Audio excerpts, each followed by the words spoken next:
You're listening to 3 in 30 Takeaways for Moms, and this episode is sponsored by Vionic Shoes, wearable well-being for your feet. Earlier this month, I got the opportunity of a lifetime when I traveled through Switzerland and northern Italy on a couples retreat with my husband Ryan, and I ordered the Winnie sneakers in white especially for the trip. I wanted to wear lots of summery dresses, but I also knew that we would be doing lots of walking, and I didn't want to wear my running shoes with a dress. I mean, I have embraced mom fashion, but that is just taking it too far.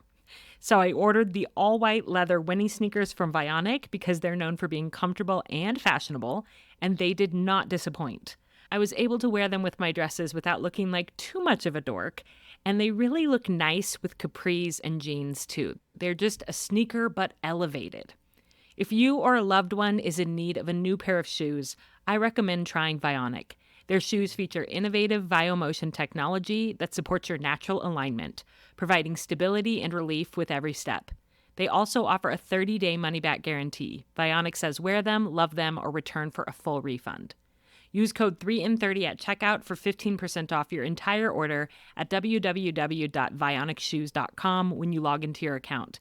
That's code 3in30 at checkout for 15% off your entire order at VIONIC shoes.com when you log into your account. One-time use only, Vionic Shoes, wearable well-being for your feet. Hi friends, today's episode is part of our Summer Survival Series. I pulled some of my absolute favorite episodes from the archives of 3 in 30 to re-air them during these busy summer months because I hope they'll help you to thrive during this amazing but also exhausting time of year.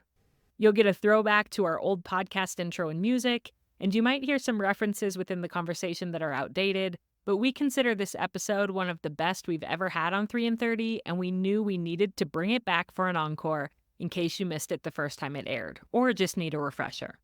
We'll be back with new episodes in August, so make sure you're subscribed or following the podcast in your listening app so you'll be notified when new episodes drop. Thanks so much for tuning in, and I hope you're having a beautiful summer and that this episode will help.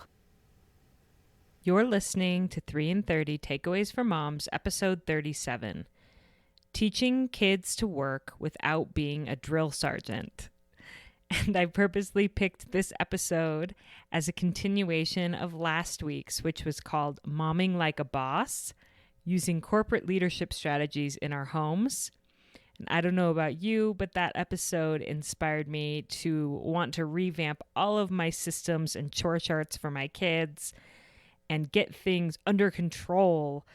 And this episode was a really good reminder that I can do that without turning into crazy mean mom drill sergeant. This interview took a little bit of a different turn than I thought that it would, as you'll hear in the episode. And whether or not you agree with everything that's shared, I hope that you will take away something that you can think about. I look forward to hearing from you what you thought.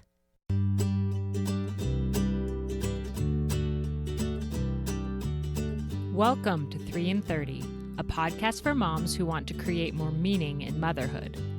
Each 30-minute episode will feature 3 doable takeaways for you to try at home with your family this week. I'm your host, Rachel Nielsen. Thank you so much for being here. Yesterday, I walked into a huge mess in our playroom. Legos were strewn all over the floor. Plastic food from the little play kitchen was spilled out all over the table. Costumes were littered everywhere. I bet this is a scene that you can relate to. So I called my little minions into the room and I pointed out all the wreckage and said, "It's time for us to pick this up." And as you can imagine, there were moans and groans and lots of dragging of feet. And I could have just left them to clean it up and that would have been fine too. But I decided to make things fun for once. So I said, "I'm thinking of a secret item." And they both perked up and sprang into action, picking up as many objects as they could at once, hoping that they would be the one to pick up the secret item that I was thinking of first. This time, Noah happened to grab the blue Lego that I had my eye on, and I made a loud ding, ding, ding, and he was so excited and looked around the room and said, "Okay, now I'm thinking of a secret item," And so Sally and I continued the cleaning spree to see who would pick up Noah's secret item first. I'd like to claim that this fun cleaning game is my own idea, but I am not that creative or fun. This game is one of several that I've learned from my super wise friend, Danielle Porter, who is a mom of 5 kids with another baby due very soon. And I met Danielle several years ago through my work with the website Power of Moms. And I've been so blessed by having her as a friend and a motherhood mentor. She's so deliberate with the way she parents, organizes her time, and truly does her best every day to live her values and to teach the best values to her children. And one of those values is the ability to work. I love the way that she teaches her children how to work hard. But of course, when I asked her to come on to the podcast to teach us how to do that, she insisted that she had nothing extra special to share. But I think you will disagree with her and agree with me after you hear this episode that she really is a remarkable mom with so many great ideas. So Danielle, I'm so happy that you're here to talk to us about how to teach our children how to work. Thank you. Wow, that is something to listen to every day. I'm going to play that for my kids at dinner time. I love that. Thank you. Yeah, it's such an honor to have you on. And I did have to push you a little and ask you a few times before you finally agreed. So I'm so glad you're here to teach us. Oh, well, I'm glad to be here. This is going to be fun because this helps me kind of get my act together with the phase that we're in. So this will be fun. I'm excited to dive in. So, okay, well, let's just start with our takeaways and have you talk to us a little bit about how you encourage your kids to work hard and teach them how to work in your home. So what's your first takeaway? Awesome. So the first takeaway is learn to love routines, which is pretty basic. And a lot of people will love it, or they will maybe think routines aren't for me. But if you think about it, everything really does.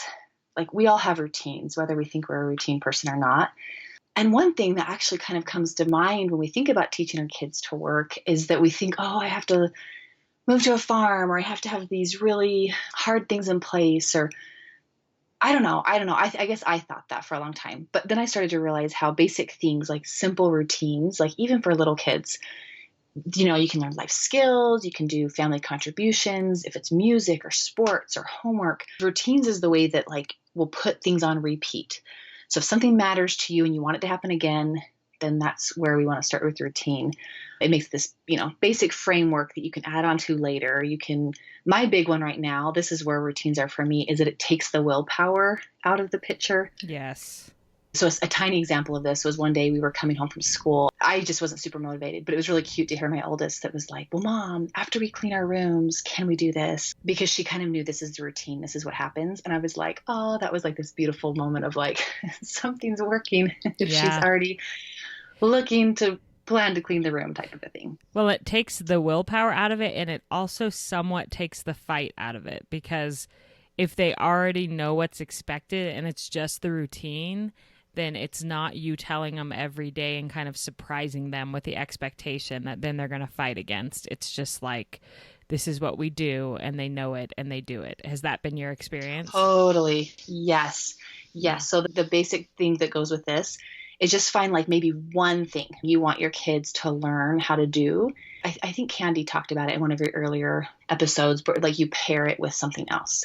Mm-hmm. So I don't know, Rachel, do you have an example? Is there something that you want your kids to do now or later? What's something you can think of that you would want your kids to work related? What's something you would want them to do?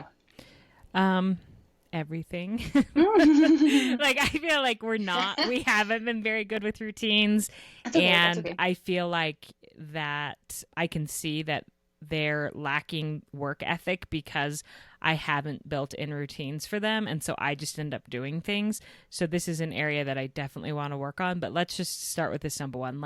I really want them to start helping me more with setting the table and clearing the table, or even doing the dishes. I feel like they're getting old enough now that they could rinse dishes and put them in the dishwasher. But since we don't really have a routine for that, a lot of times it doesn't end up happening, and I just end up doing it all after they're in bed. Yes, no, totally. Okay. So what I would do is you give three really good ones. I would pick one and I would say, okay, we're going to work on setting the table, if that's the main thing you want to work on. And just the thing that you'd pair it with is just, eating dinner. Like you're going to eat dinner, that that's important. And that's totally on your kids' agenda for the most part, because at some point they'll be hungry. So all you have to simply do is just that one thing gets focused on. We're going to set the table. And if you even keep clearing the table and keep washing the dishes after, but they get good at just helping set the table, then that's a routine that's in place so that you can add to, where you can be like, okay, we did such a great job, setting the table. Now we're going to work on clearing the table. And you don't even have to announce this to your kids. You really don't.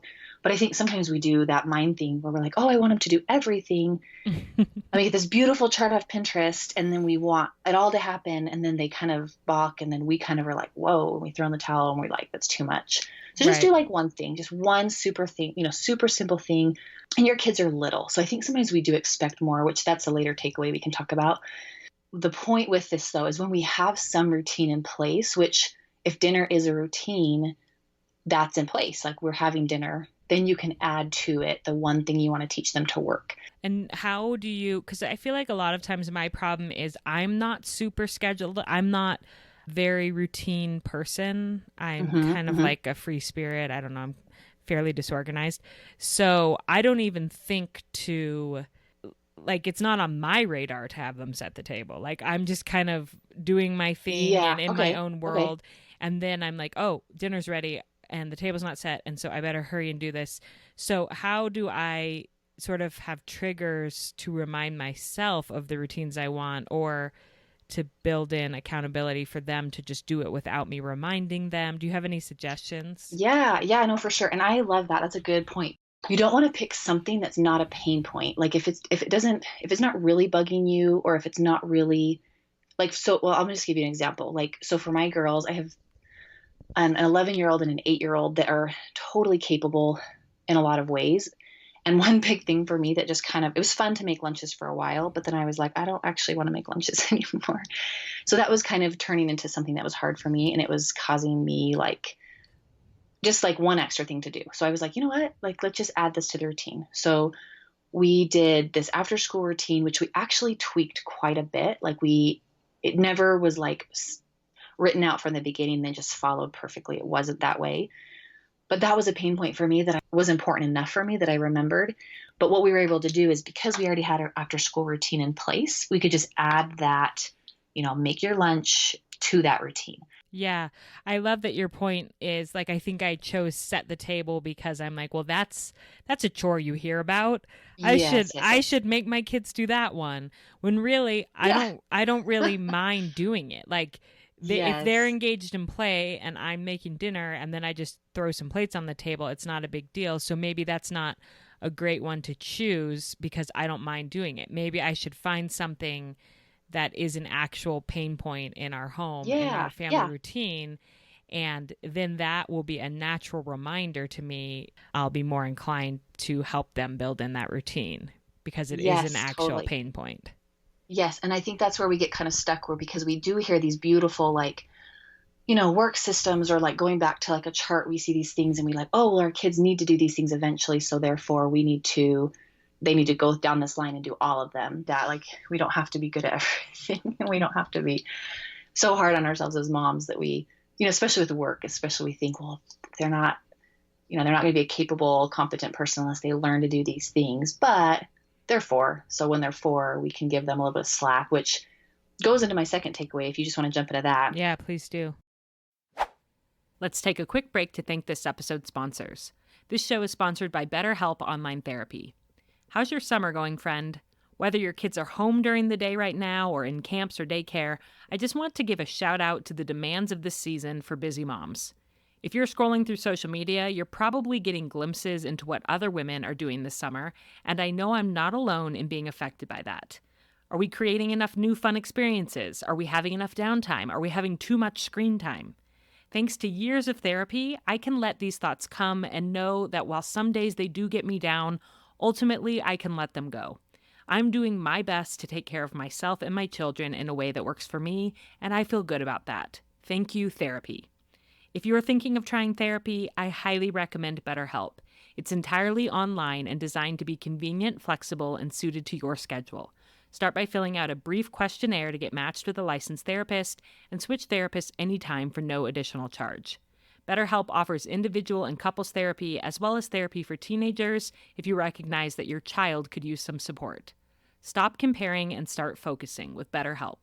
Visit betterhelp.com/3in30 today to get 10% off your first month. That's BetterHelp, HELP.com/3in30. This podcast is sponsored by Paleo Valley, a company providing products that prioritize nutrient density in an industry that prioritizes everything else. Long ago, I accepted the fact that not everything my children eat is going to be homemade in our own kitchen. But when it comes to wanting to be a little more intentional about foods we have available for our kids and ourselves, sometimes it's overwhelming to know where to start. I love Paleo Valley's mission to help people reclaim vibrant health. They believe that every dietary choice and every added ingredient is a powerful opportunity to love and care for oneself. I don't claim to eat everything organic and grass-fed, but I am so grateful to have Paleo Valley's yummy snacks on hand when I need to grab something quick for me or my kids that will give us energy. They have a variety of delicious beef sticks and superfood bars that I can keep handy in my purse for when we're on the go, as well as in the cupboard for when I need something between work meetings. And their protein powders make for a quick and delicious shake after a workout. Go to paleovalley.com/3in30 and use code 3in30 for 15% off your first order. That's PALEO valley.com/3in30 and use code 3in30 for 15% off your first order. So the takeaway number 2 is evaluate expectations, which is kind of trite and doesn't sound very exciting, but there's 2 parts to it. So one part of it is that it is reasonable and realistic for us to expect our kids to work. Like it is. It totally is. Even if they're little, they can contribute.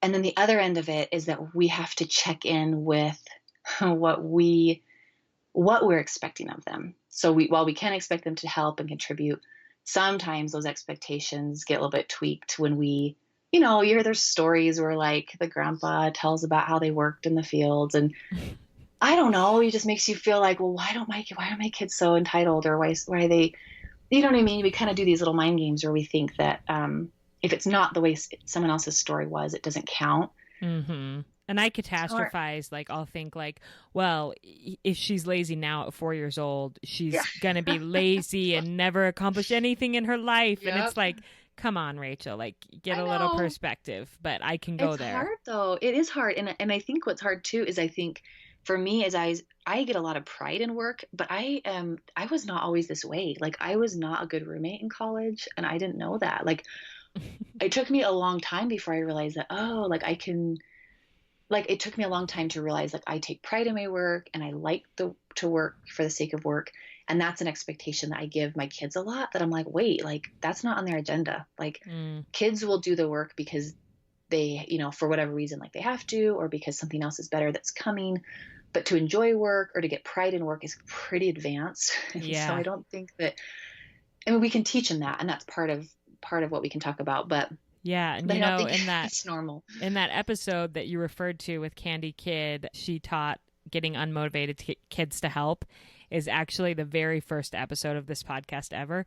I talked about how I was totally a lazy kid who hid in the bathroom when my mom wanted us to do chores. And you know what? I turned out a super hard worker. I'm still, I will say that I'm still not naturally a great homemaker, like cleaning and keeping up with stuff isn't my gift. And that was probably true as a child as well. But I've learned how to manage it so that I have a functional, decently clean home. Just because as a child I didn't love to clean and help doesn't mean that I'm never going to learn those skills as an adult. And that's important for me to remember when I'm frustrated with my kids, when they're not just thrilled to pick up and help around the house. Yes, totally. And every kid's so different too, with personalities, where you think one kid does it a certain way, you kind of assume that it will. Anyways, yeah, I can totally understand with what you're saying. And our skill sets are different. And so sometimes we do have to work just to get it done. And that's okay. Like, it's okay for our kids to know, like, we contribute just because this needs to happen. And it doesn't have to be this beaming, super tidy, perfectly clean room. It can be just enough. And that's an expectation I've had to like settle on sometimes is like, this is good enough. Like, this is, we did the check marks and we're going to move on now. We're not going to Mm-hmm. harp on this. And so, but the biggest thing that goes with this expectations that has really helped me and has just been having an accountability system. And so this is where, and this can vary so drastically. This can be super simple. It can involve pay. It can be for no pay. It can be, popsicle sticks in a jar. It can be a really beautiful chart. But the basic point is that this accountability system, it actually helps keep expectations in check. So in creating the accountability system, we can kind of see like, okay, what is my kid capable of? And what can I expect so that I don't like, when you have a motivated day and you kind of push them harder and then Mm-hmm. you're like, wait, that's not realistic. It kind of helps me pull back and it also helps me kind of stay on track. So it's for the kid and it's for the parents for that accountability. Mm-hmm.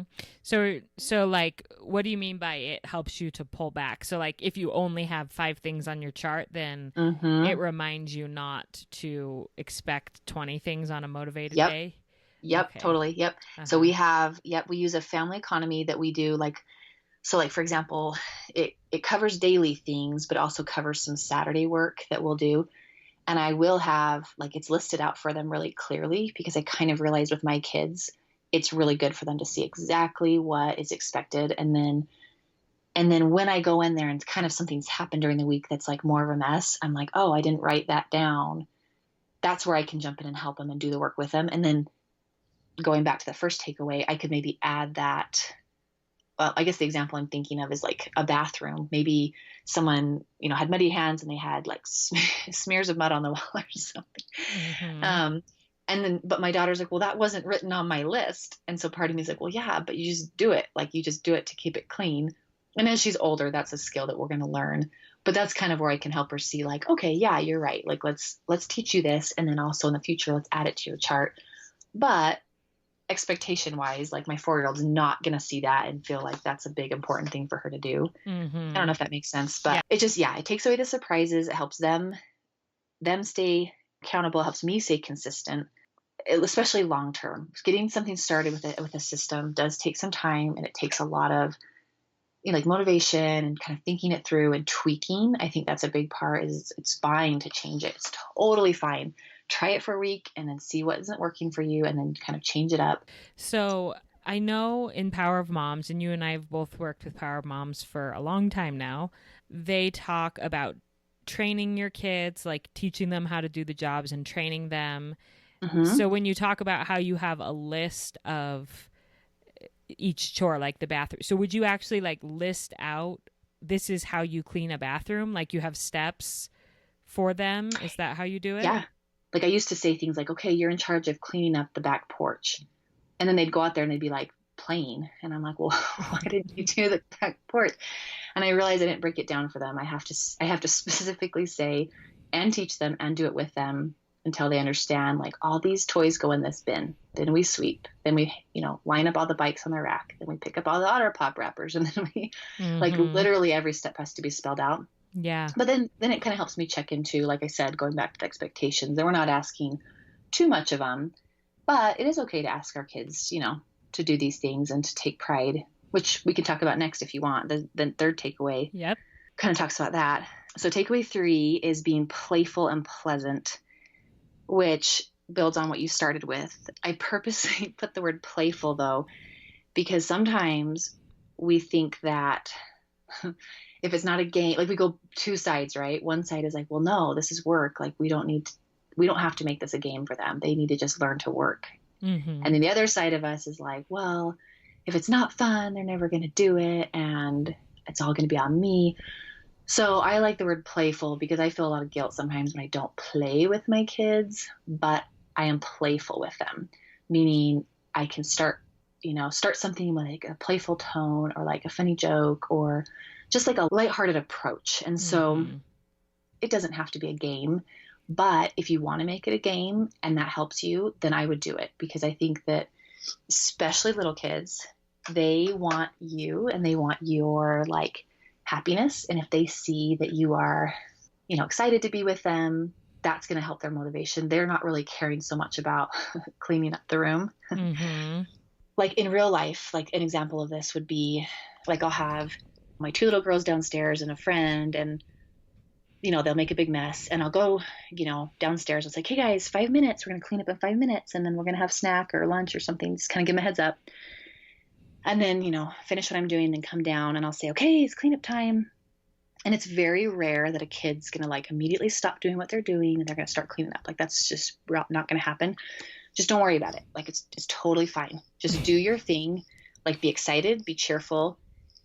In that moment, you kind of give everyone a job. Okay, you like this. Okay, you get the dress ups. You have the blocks, and then you just get to work yourself. Like you just say things, and this is so cheesy and so dumb, but I literally will say things like, "I am so good at cleaning up this room," or I'll say things like, "I love that you guys had so much fun down here. You guys had such a good time. I can't wait till we get to play with these toys again." I mean, like it sounds really cheesy, and I'm not being insincere, but I'm also No. trying to just make it like help them see like this isn't a problem. Like this mess isn't a problem. It's not bad. Like you guys had a great time, and now it's just time to put it away. Like I it's love not that. I feel not a like big deal. that totally fits with like creating positive momentum for them. Like they're Mhm. much more likely to participate in something when there's positive momentum going Oh yeah. Oh than yeah. when somebody's like, "What did you do down I here? know. Get I this know. cleaned up," you I know? know. Which I've done. I've done all. I promise. I've done that too. I've done all of it. And even if they lay on the floor, seriously, my 4-year-old will lay on the floor with her blanket and she'll suck her thumb and she'll watch me. It's fine. It's totally fine. Just going back to expectations, tell yourself like I'm here to clean up this room and don't put it on them. And then but as you do this over and over, it's really fun to see what happens. Sometimes you'll have energy where you're like, all you have the energy for is just to say, okay, time to clean up. And then you seriously just do it like kind of quietly. You're not like making a big deal of it. And then sometimes you do have the energy to say, hey, we're gonna do secret item. I'm picking 3 items. But I promise is if you come down time and time again, then they will pick up the pace. They will. They'll still have a bad day. They're still gonna have times that they don't contribute or they put things away wrong or something. But just praise them for what you do see. If someone is cleaning up and someone's not, just ignore what's not happening that you don't like and just say, hey, oh my goodness, look how good, look how fast she did that. And it is cheesy and it does sound silly, but when they're like, I think maybe 6 and under, I think this is like magic. I think it really does help. And then when they get bigger, you can still be pleasant, or if we do this, then we get to do this next thing. And that's like they have the, advanced skills that they can kind of put things in place where they can see, oh yeah, when I finish my bedroom, that's when we get to do this next thing. Yeah. Or, So that's I feel like I default to that a lot. Like mhm, mhm. when you get those, so if your job is the blocks, I when you get them picked up, then you can have your snack. And then I'm just walk away. Like I'm just not going to Mhm. engage. But I would even do that with Sally, who's 3. Like, and I wouldn't give her the snack till she picked up the blocks. So are you saying that you wouldn't do that with your daughter who's laying on the floor with the blanket? You would just, if you told her your job is to pick up the blocks and she didn't do it, would you just let it go? That's a good question. So it depends on what I really want. Like if I really want the room clean, and then it's my problem technically, like they don't care if the blocks are out or not, then I will do it, but I'll do it really cheerful and I'll like just do it because I want it done. And then sometimes I am like mad in my head because I'm like, why aren't they helping? But then, and then sometimes I will do what you do where I just walk away. It kind of depends. And I think this is where it's kind of fun as a mom, where we get to decide like when is it good to push and when's it good to step back. I think that a perfect example of this is when a kid will say, well, mom, help me. Because my instinct is like, wait, you can do this. Like you can do this. I don't need to help you. But it's kind of like this halfway mark where they're like, well, I'm kind of willing to meet you in the middle, mom, if you'll come. And so it's been interesting. This is really interesting for me to hear, and I want to try it because I feel like I feel a little bit of resistance to it. Like, no, they Hmm. need to Hmm. help. Like, she needs to do it. Totally. She needs to help. And I'm sure that there are people listening who feel that way. But I love what you're saying about how you've tried it both ways and you've seen that the results are better, even if not in the Hmm. moment. Than later, the results are Hmm. better in your home when you have this more positive outlook and you maintain a positive attitude with them. Mhm. So I'm going to give It's it a try. hard. It's hard. Like this isn't something that comes easy, but I mean, there's plenty of messes, so you have plenty of times to practice, Yeah, right? and to try different things and to see what works and go for it. And Mhm. one thing that I've also thought about with when my kids say that about help me mom, sometimes I get so frustrated because by Mhm. saying help me mom, what they really mean is do it while I sit Do it here. for me. Yep. And so then I'm like, you're not. So then I'm willing to help them, but then they're not participating. And I'm like, you're not helping me. I'm out of here. Mhm. So sometimes I will say, no, you can do this on your own. I'm not going to help you, which is fine. But then I Mm. have sometimes struggled with the thought of, but then when I ask for their help, is it okay Mhm. for them to say, no, you can do it on your own? I'm not going to That's help a you, good cuz I have kids that do like Oh, my Noah, he they're like smart. he's so He's so smart and smart. he will like feed me back the same lines like in a totally different context, but he'll like Oh, that's funny. and I'm like, "Oh, yeah, that is. How do I respond to that?" Um so I have thought that before like I want them to be willing to help me when I need help. So I don't want to set this culture in our home of nope, I'm not going to help you. That's your job. So Yes, how yes. do I, keep this positivity? So anyway, all that to Yes. say that even though I am a little resistant to what you're saying about being Mhm. positive about it, I'm going to try it. And it also reminds me of there was an episode on the show with Tony Overbay, who's a Mhm. counselor, a family counselor, and he talks about praising everything that you can. And Yes. even if your kid is like you ask them to do something and they like lift one finger, Yeah. like you're like thanks for starting to move towards that task, or whatever it is. Like Yep. you basically hijack them into success by like pretending that they're already doing it and Yes. praising it, Yeah. and that kind of moves them in the right direction. So this reminds me of that. And even if you want to resort, and this sounds like you're bribing, but it really works. Like we we call it a power up. And so sometimes if everyone's really dragging and no one wants to do the work, I'll say, okay, we're gonna do a power up, and I'll give them like a mint or a piece of gum, or we'll turn on a song or something.